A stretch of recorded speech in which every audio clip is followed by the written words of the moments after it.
Parfois, on se demande pourquoi la plupart des dirigeants africains ont tendance à s'éterniser au pouvoir. En violant leur constitution, ils oublient que tout est vanité. Dernièrement, le plus bref d'entre eux a donné un bon exemple.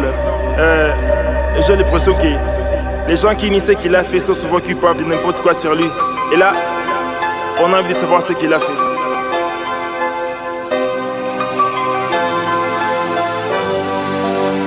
J'accède au pouvoir à 2001. Héritier, Zid, grande guerre contre des milices et nos anciens parrains. Déstabilisons le pays par violence, par des crimes et appuyant aussi nos ressources naturelles. Pays en plein chaos où les seigneurs de guerre se préparaient de proclamer l'intégrité de leur fief. Je juge de négocier, première règle la négociation. Ne raconte jamais ton adversaire, son territoire. Tout ça sans City, où le destin de ces pays reposait entre les mains des jeunes braves de 30 ans. Prévoit un partage de pouvoir inédit avec la formule implicite et l'intégration des miliciens dans les facs.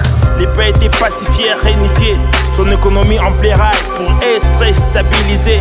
Toujours combattu, mais jamais abattu avec sale polémique éclaircie dans les livres d'Eric Henné. Repose en paix papa, notre libérateur dans les griffes des dictateurs. Paix à ton âme. Toi qui nous as appris de ne jamais trahir les Congos et de défendre son intégrité sans avoir qu'un stupide de la vie. Marié à LK et fier d'être appelé papa. Aussi aider Laurent Kabila, femme forte qui m'a toujours soutenu et qui était à mes côtés pour les meilleurs et pour les pires. Alors je me fais à la guerre et j'organise les premières élections libres et démocratiques dans l'histoire du pays. Élu en 2006, j'assume ma responsabilité avec un pouvoir de rupture de quitte des personnalités. La RDC c'est un chantier, par tous les autres fois des problèmes. Moi je vois toujours des opportunités. Je lance les 5 chantiers, en stabilisant la monnaie. Sur les plans de développement, notre pays reste toujours catastrophe.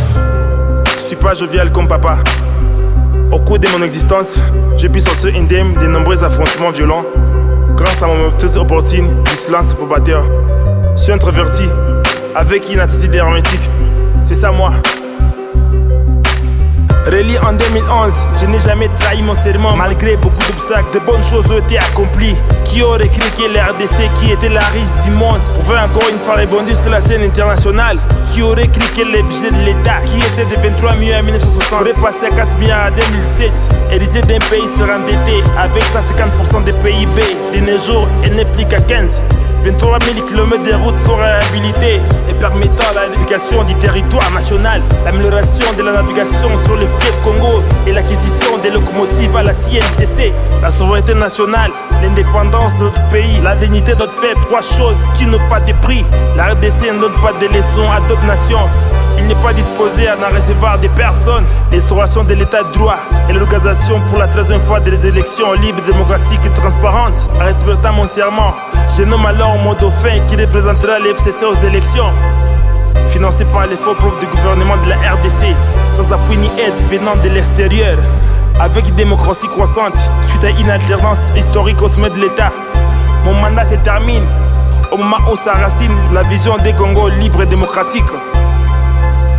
Je le passe il met sans regret ni remords le 29 décembre.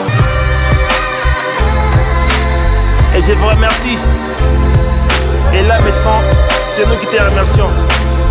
Merci pour tout. Et tout ça n'a rien à voir avec là où tu as eu des failles. Tout ce qui importe est que tu as laissé la RDC en plein rail. Et tu nous as jamais dit au revoir. Tu nous as promis qu'on se reverra encore un jour.